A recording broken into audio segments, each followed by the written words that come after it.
The Lives of the Saints by the Reverend Alban Butler, taken from the 4th edition, published in 1954. April 2nd. St. Francis of Paula, confessor and founder of the Order of Minims. This saint was born about the year 1416 at Paula, a small city near the Tyrrhenian Sea in Calabria, the midway from Naples to Reggio.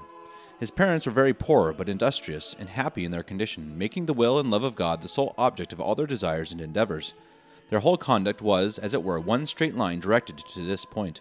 Having lived together several years without issue, they earnestly begged of God, through the intercession of St. Francis of Assisi, a son who might faithfully and assiduously serve him, and become an instrument to glorify his name, to whose service they solemnly devoted him. A son some time after this was born, whom they considered as the fruit of their prayers, named him after their patron St. Francis, and made it their chief care to inspire him with pious sentiments and give him an education suitable to his holy destination. Francis, whilst yet a child, made abstinence, solitude, and prayer his delight. In the 13th year of his age, his father, whose name was James Martoile, placed him in the convent of Franciscan friars at St. Mark's, an episcopal town of that province, where he learned to read, and laid the foundation of the austere life which he ever after led. He, from that time, denied himself all use of linen and flesh meat, and though he had not professed the rule of that order, he seemed, even in that tender age, to surpass all the religious in a scrupulous observance of everything prescribed by it. Having spent 1 year here, he performed with his parents a pilgrimage to Assisi, the Portiuncula, and Rome. When he was returned to Paula, with their consent he retired to a lonesome solitude about half a mile from the town, and, to avoid the distraction of visits, he shortly after chose a more remote retreat in the corner of a rock upon the sea-coast, where he made himself a cave. He was scarce 15 years old when he shut himself up in this hermitage in 1432. He had no other bed than the rock itself, nor other food than the herbs which he gathered in the neighboring wood, or what was sometimes brought him by his friends. Before he was quite 20 years old, 2 others devoutly inclined persons joined him, imitating his holy exercises. The neighbors built him 3 cells and a chapel, in which they sung the divine praises, and a certain priest from the parish church came and said Mass for them. This is reputed the first foundation of his religious order in 1436. Near 17 years after, their number being much increased, with the approbation of the Archbishop of Cosenza, a large church and monastery were built for them in the same place toward the year 1454. So great was the devotion of the people that the whole country joined, and all hands were set to this work. Even noblemen would share in carrying burdens. During the erection of this building, our saint performed several miracles. Among others, a person deposed upon oath in the process of the saint's canonization that he himself was healed in an instant of a painful lameness in his thigh by the prayer of the servant of God. When the house was completed, he applied himself to establish regularity and uniformity in his community, not abating at the least of his former severity with regard to himself.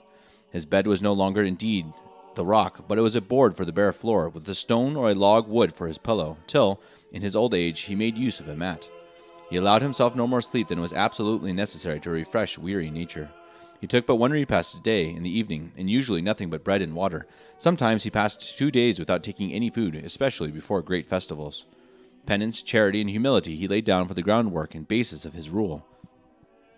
He obliged his followers to observe a perpetual Lent, and always to abstain not only from flesh, but also from all white meats, or food made of milk, such as cheese, butter, etc., also from eggs, all which the ancient canons forbid in Lent. In order more effectually to enforce obedience to this injunction, he prescribed a 4th vow, by which every religious of his order binds himself to observe it. His intention in enjoining this perpetual abstinence was to repair, in some sort, the abuses of Lent among Christians. He always lamented to see that holy fast so much relaxed by the mitigations which the Church had been obliged to tolerate, in condescension to the lukewarmness of the generality of her children. He hoped also, by example, to open the eyes of the rest of the faithful, to whom the sight of such a perpetual Lent, compared to their remissness in one of only 40 days, might be a continual reproach in silent preaching, perhaps more effectual than by words. The saint took charity for the motto and symbol of his order, to show it was to be its soul and its most distinguishing characteristic, whereby to signify the intimate union of all its members, not only with one another, but with all the faithful, by their ardent love of God, that divine flame which glowed so warmly in his own breast, and which he eagerly endeavored to kindle in all others. Humility, however, was his darling virtue, and humility which sets itself forth with an exterior show of piety, which draws respect and receives honor, is generally false. But the humility of Francis was both true and secure, because hidden. When God discovered him to the world, the saint conversed with it so as always to retain the same spirit. Not yet 20 years old, he was the legislator and oracle of all who approached him. Yet he was no ways elated on this account. He assumed nothing to himself, and professed that he knew nothing save Jesus Christ crucified, and that there is no virtue, no happiness, but in knowing our own littleness, and in being humble of heart with our divine Master. By this humility he was filled with the Spirit of God, and by a wonderful prodigy of grace, at 19 years of age, became the founder of an eminent religious order. Other orders had their principal and distinguishing characteristics, some being remarkable for their poverty, others for austerity, others for prayer, holy zeal, etc. That of St. Francis of Paula eminently includes all the above mentioned, but to show his value for humility, which he most earnestly recommended to his followers as the ground of all Christian virtues, he gave them a name that might express it, and begged of the Pope as a singular privilege that his religious might be called minims, to signify that they were the least in the house of God. Moreover, as in every community there must be a supreme, St. Francis would have the superior of each house in his order called corrector, to put him in continual remembrance that he is only the servant of all the rest, according to that of Luke. He who is greater among you, let him be as the least. But the more the saint humbled himself, the more did God exalt him. The Archbishop of Cosenza approved the rule and order of this holy man in 1471. Pope Sixtus IV confirmed it by a bull dated the 23rd of May in 1474, and established Francis Superior General. This order was then chiefly composed of laymen, with a few clerics and only one priest, Balthasar de Spino, doctor of laws, afterwards confessor to Innocent VIII. About the year 1476, the saint founded another convent at Paterno, on the Gulf of Tarentum, and a third at Spezza, in the Diocese of Cosenza, in the year 1479. Being invited into Sicily, he was received there as an angel from heaven, wrought miracles, and built several monasteries in that island, where he continued a whole year. Being returned into Calabria in 1480, he built another at Corigliano, in the Diocese of Rossano. Ferdinand, King of Naples, provoked at some wholesome advice the saint had given him, and his two sons, Alphonsus, Duke of Calabria, and John, Cardinal of Aragon, persecuted him. But his third son, Frederick, Prince of Tarentum, was his friend. The king, alleging that he had built monasteries without the royal assent, ordered a messenger to apprehend him at Paterno, and bring him prisoner to Naples. But the officer approaching to seize his person was so moved at his humility and the readiness with which he disposed himself to follow him that, struck with awe, he returned to Naples and dissuaded the king from attempting anything against the servant of God. The holy man was favored with an eminent spirit of prophecy. He foretold to several persons in the years 1447, 48, and 49 the taking of Constantinople by the Turks, which happened on the 29th of May in 1453, under the command of Mahomet II, when Constantine Pelagius, the last Christian emperor, was slain, fighting tumultuously in the streets. He also foretold that Otranto, one of the most important places and keys of the kingdom of Naples, would fall into the hands of the same infidels, 3 months before Ahmet Baka surprised it on the last day of August 1480, to the great consternation of Italy and all Europe. But the servant of God promised the Christians, especially the pious John, Count of Arena, one of the generals of Ferdinand I, King of Naples, certain success the year following, when they recovered that city and drove the infidels out of Italy, their victory being facilitated by the death of the Turkish emperor and a civil war between the two brothers, Bayajet II and Tsitsimes. The authentic dispositions of many unexceptionable witnesses, given with all the formalities which both the civil and canon law require, prove these and many other illustrious predictions of the holy man. On several public and private occasions, with regard to the King of Naples, Ferdinand I, and Alphonsus II, and Louisa of Savoy, Countess, afterwards Duchess of Angoulême, mother of King Francis I in France, and many others. Lawrence, Bishop of Grenoble, of the most noble house of Alemans in Dauphine, uncle to the most valiant and pious Captain de Bayard, in his letter to Pope Leo X for the canonization of St. Francis, writes, "Most Holy Father, he revealed to me many things which were known only to God and myself." In 1469, Pope Paul II sent one of his chamberlains, an ecclesiastic of the noble family of Adorno in Genoa, into Calabria to inform himself of the truth of the wonderful things that were related of the saint. The chamberlain addressed himself to the vigilant Archbishop of Cosenza, who assured him, from his own intimacy with the saint, of his sincere virtue and extraordinary sanctity, and sent one of his ecclesiastics named Charles Piero, a canon of Cosenza, a man of great learning and probity, to attend him to Paula. The Piero had been himself healed 10 years before of a violent toothache by the man of God touching his cheek with his hand, of which the authentic dispositions are extant, and had from that time frequently visited him. The saint was at work, according to his custom, among the masons who were laying the foundation of his church, but seeing 2 strangers coming towards him, left his work and came to meet them.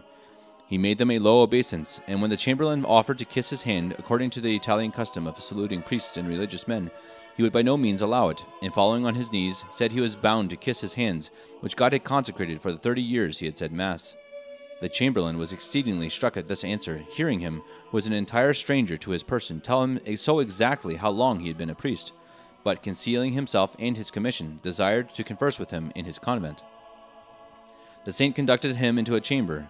The chamberlain, who was a very eloquent man, made him a long discourse, in which, to try his virtue, he censured his institute as too austere, spoke much on the illusions and dangers to which extraordinary and miraculous gifts are liable, and exhorted him to walk in ordinary paths trodden by eminent servants of God.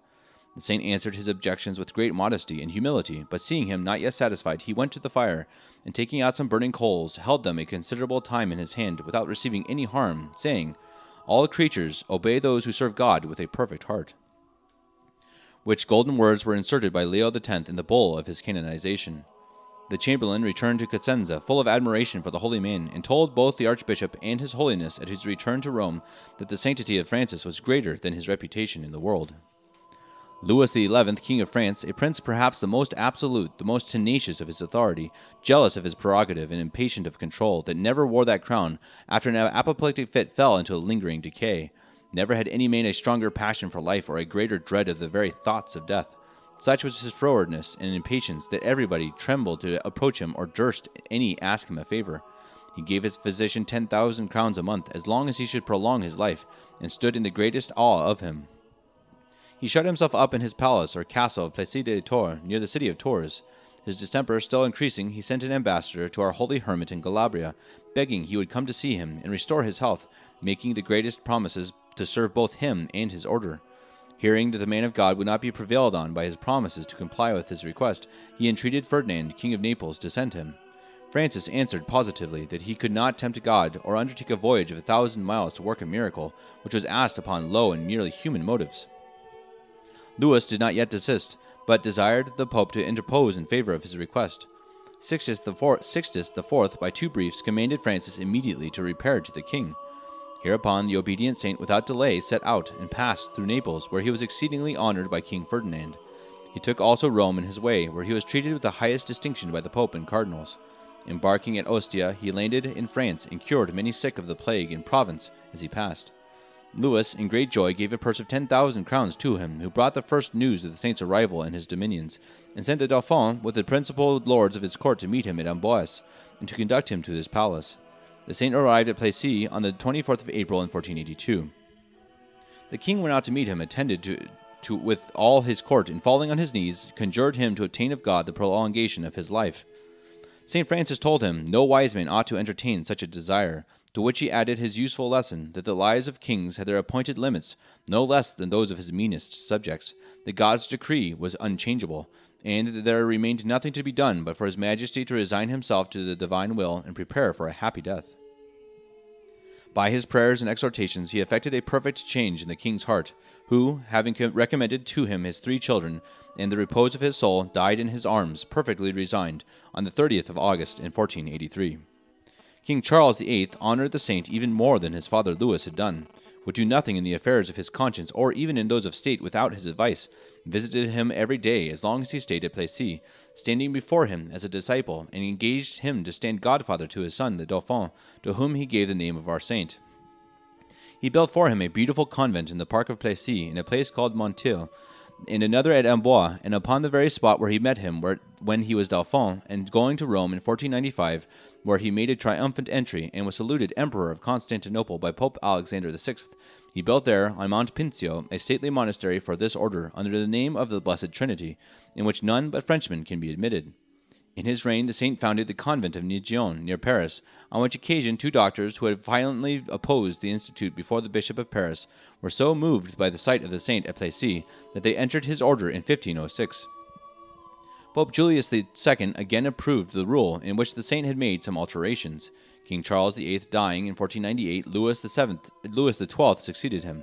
He at first gave the saint leave to return to Italy, but quickly recalled it, and heaped honors and benefactions on all his relations. St. Francis spent the 3 last months of his life within his cell to prepare himself for a happy death, denying himself all communication with mankind, that nothing might divert his thoughts from death and eternity. He fell sick of fever on Palm Sunday in 1506.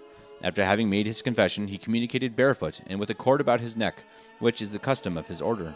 He died on the 2nd of April in 1508, being 91 years old. He was canonized by Leo X in 1519. His body remained incorrupted in the church of Plessis des Tours till the year 1562, when the Huguenots broke open the shrine and found it entire 55 years after his death. They dragged it about the streets and burned it in a fire, which they had made with the wood of a great crucifix.